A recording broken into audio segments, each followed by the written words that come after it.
So you still played. You played Dunstable, where I saw you get promotion via the playoffs to the conference. Then you chose not to play for them the next season. Again, that would have been national travelling, wouldn't it, up and down the country for Boreham Wood. Hemel Hempstead, then back to St Albans, which I think you enjoyed St Albans, or you always wanted to play for St Albans, and you got that opportunity to late on. And then talk about that a little bit, and then we're going to come to what you're doing now. Okay, mate. Yeah, I've got to say, mate, I'm a typical sort of person who's been in the system from 8 years old. So I looked at non-league as a bit of like, from snobbery point of view, like, no, believe me, it's not me. I don't want to do that. And I think when I was, 17, 18, 19, 20, certainly I didn't want to do that. Didn't want to drop into non-league and try and bounce back out. Didn't want to do it. And when I left, a lot of things happened in my personal life as well. Sadly, my mother-in-law died very suddenly, which was a big, big impact on my family life. And that really had to realign my sort of what I wanted to do and what I needed to do were two different things now. I've taken basically a year out of trying to play abroad. I went on trial to different countries and clubs in different countries, had offers as well. But ultimately, mate, I'll be honest with you, mate, there's more to life than money. And you've got to be happy. And I wanted to see my little boy grow up. I couldn't do that in Thailand at 2 o'clock in the morning on FaceTime, and for all the tea in China. So it was important for me that I learned a very valuable life lesson, that's for sure. I went to Dunstable Town. I'd never heard of Dunstable Town. They offered me a decent amount of money to go and play, but more importantly, to set a business up as well, to set up an academy and to use them, if you like, as a football club for my own business as an academy, but running alongside it and integrating it, sort of thing. And I thought that's a great opportunity. I went and played for Cambridge United actually, and they wanted to sign me. Richard Money wanted to sign me. I think he'd liked me a lot since from his Walsall days when I was at Shrewsbury, and I did really well in the game there. And he said to me he wanted to sign me, and I looked at him and I said, I don't want to do it. I want to go and do something else because I want to build something. Which I can feel passionate about, and to be honest with you, mate, I'm in control, and I'm okay with being in control in terms of like if I think I've got a great work ethic, and you know what, I believe in things, and I'm sick of being told what to do in football. You're very much institutionalised, and I felt football curtailed me quite a lot, and I felt like I had more to give than just what football was going to offer me in terms of like from a restrictive point of view. You can't do this, you can't do that, I just felt like I needed to be empowered a little bit more. So I went ahead with the Dunstable thing, and all my all my sort of thoughts of non-league came to fruition about 6 months later. I can't go into it for legal reasons. Probably tells you all you need to know about that little episode. However, it made me stronger. Definitely, I've never been so low as when that ended. I've got to say, because I had the rug pulled from me. But then I didn't want to. I had a golden triangle, Graham. I had a golden triangle from where I live. Okay, St Albans is my hometown team. Then you got Hemel not far, and Boreham Wood not far from there as well. So 20 minutes basically. It's my little golden triangle, and I was gonna knock them off at once. I was gonna finish with St Albans, and that's what I did effectively. So I went to Boreham Wood for a period of time. Got promoted to the conference where they are now. And then it was, I was never going to stay there, to be honest with you. It was too much. Great lads, it taught me an awful lot. Great boys. Not the best in terms of ability, but it taught me about team spirit and work ethic and how far that can take you. And then boys were fantastic. And I still speak to 1 or 2 of them now as well. And they were brilliant. But again, the travelling and things like that, it didn't interest me to go and play in the conference. I'd done that, to be honest. I'd done that, travelling and everything like that. If it wasn't going to be at a high level, then I didn't want to do it at a low level, that's for sure. So I went to Hemel Hempstead. Again, not far from me. It's what it is. I was setting up my academy at that point as well, so I kind of looked at it as though I'm getting paid, to play football, and I can set my academy up, and that's going to afford me time to be able to do that, and that's what I did. I was there for a season. I don't think the manager liked me too much. I think I had too much to say, and we did really well. We had a really good team. You think about it, Jamal Lowe was in that team. Ollie Hawkins as well was in that team as well. So we had a good team. And we probably should have done better than what we did. We just missed out on the playoffs that year. But it was enjoyable. Matty Spring as well, playing with Springy. He had a really good career at Luton, Leeds, and then where Charlton as well, Watford as well. He was decent as well. I really liked him. So it's quite fun. And you know what, non-league actually did teach me quite a lot of things about. I think there's a lot of sterile atmospheres in professional clubs. It's very corporate, and I think non-league, if you get it right, it can give you a bit of both. If you can, good standards, but you can have that sort of fun element to it. Because let's be honest, life should be fun. Football should definitely be fun. And I think that can get lost, and they certainly got lost at Aldershot, that's for sure. That fun element went out of it. It was there when Gary was there, and then it went out of it, and that's what cost us as well. So I've learned an awful lot. And then I left Hemel, and I was going to go and sign back with Ian Allison at St Albans, which is my hometown team, as you know. And nostalgically, that's where I started my football career as a young sort of 5-6-year-old on the park, playing for St Albans City. And yeah, that's pretty much where I always wanted to go. In my head, I was going to go and play for England and play in the Premier League and then have a swan song, for a year or two at St Albans. Didn't quite work like that, but nonetheless, I got to represent my hometown team, which actually meant a lot to me, actually, to be honest with you. And I enjoyed my time there, met some good people, and now I'm doing what I'm doing at the mighty Hertford Town. So let's talk about that now. Let's talk about the academy.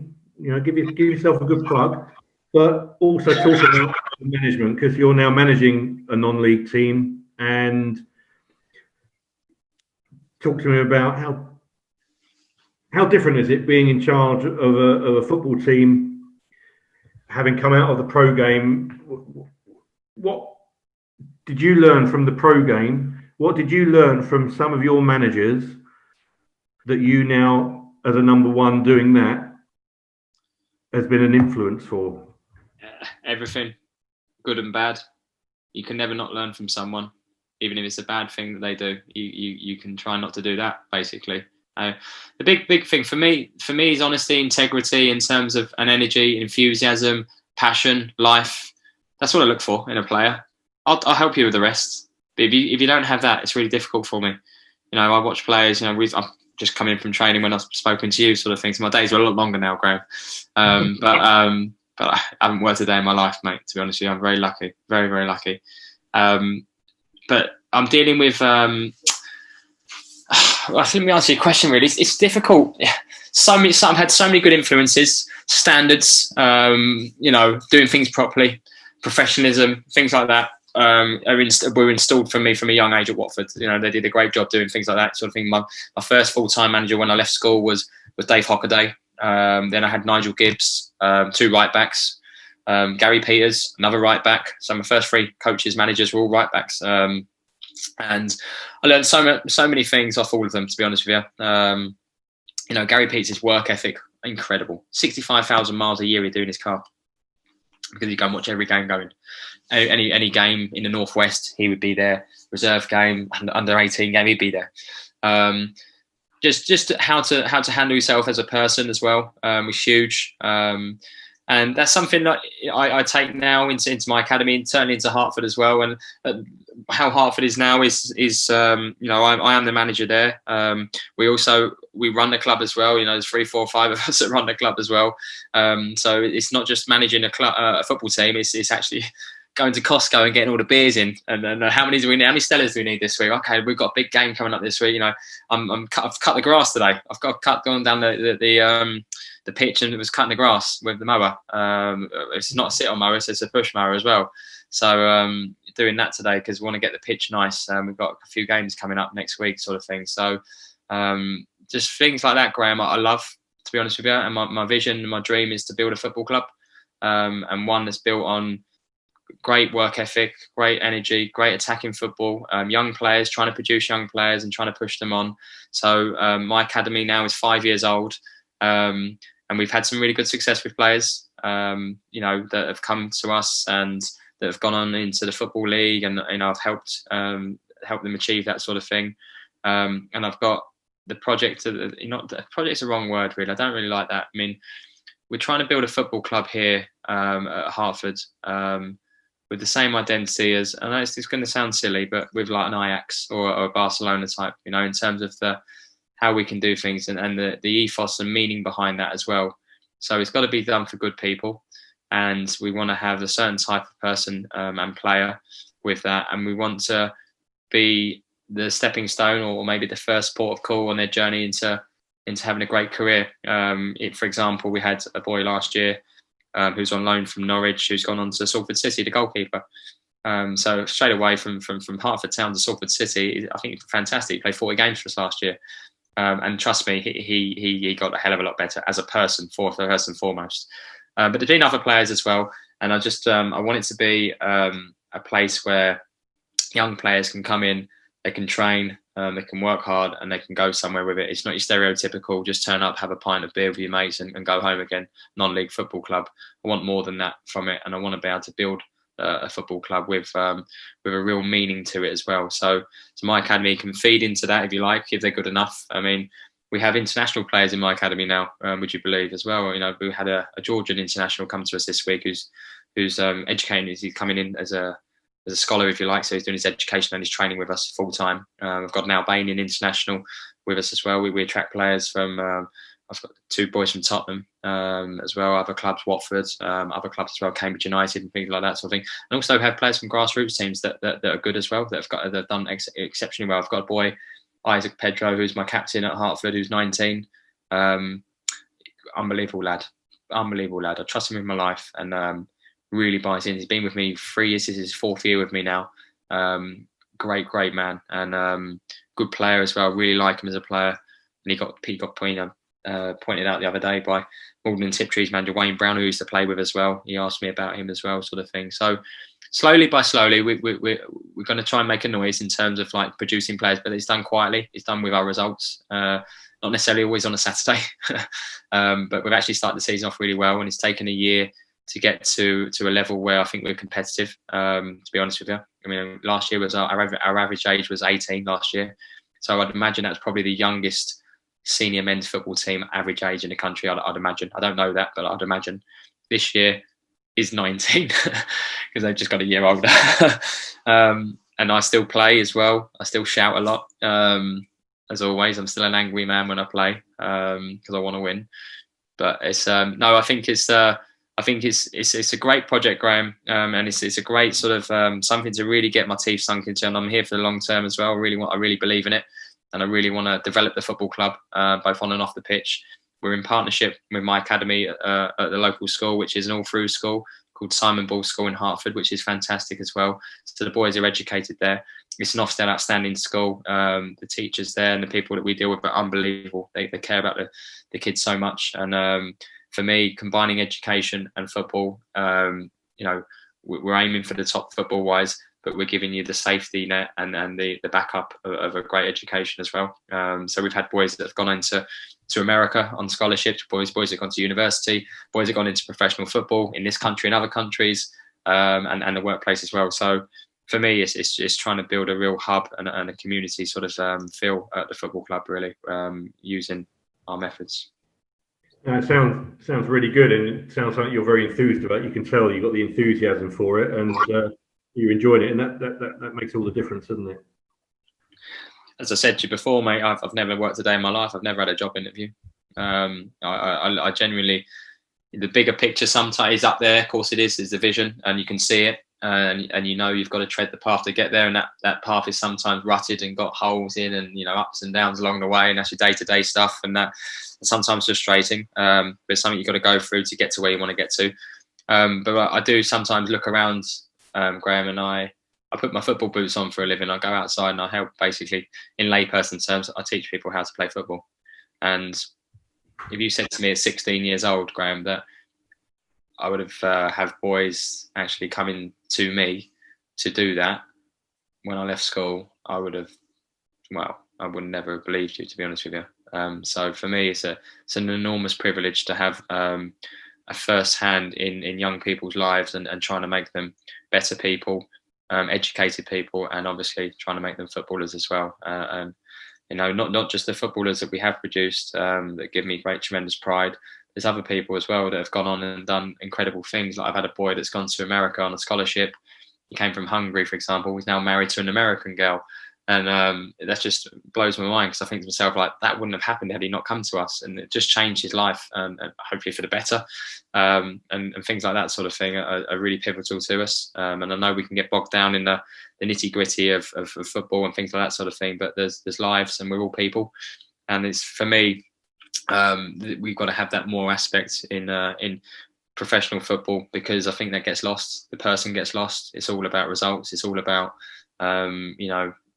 attendances, whatever it is. And actually, no, there's people's lives in there. We should enjoy it a lot more. We should enjoy the ride a lot more as well, and strive to be better all the time, and just have that sort of that culture, that ethos around the place of, like, we're all trying to strive better. And for me, it's easy at the minute with the Hertford boys, because 18, 19, 20, 21, whatever age they are, they all want to kick on. They all want to be professional footballers.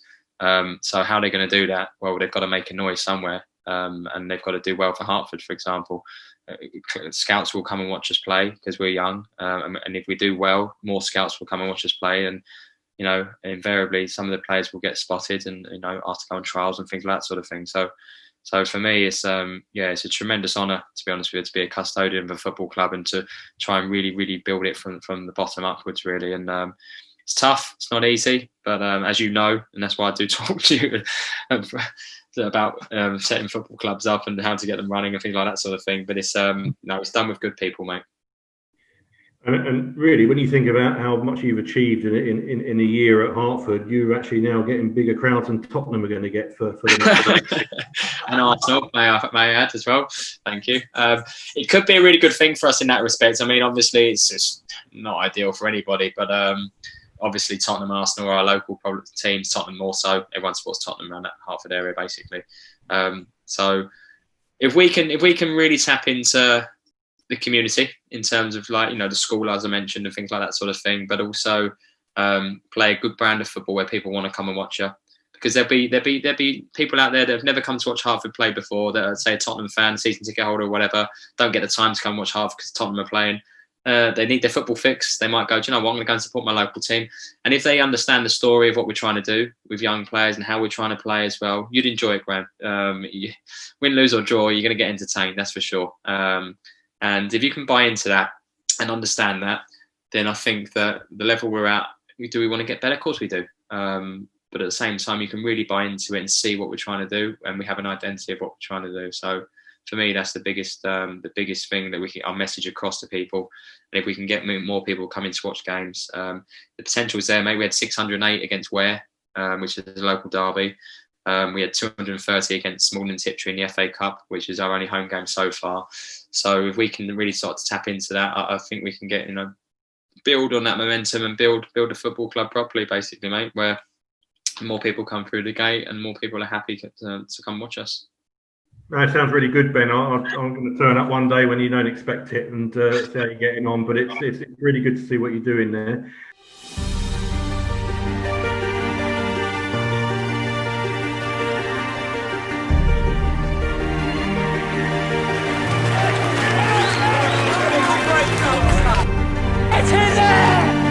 I keep abreast of what's going on at the football club and things like that sort of thing, and it's just really sad, mate, to be honest with you.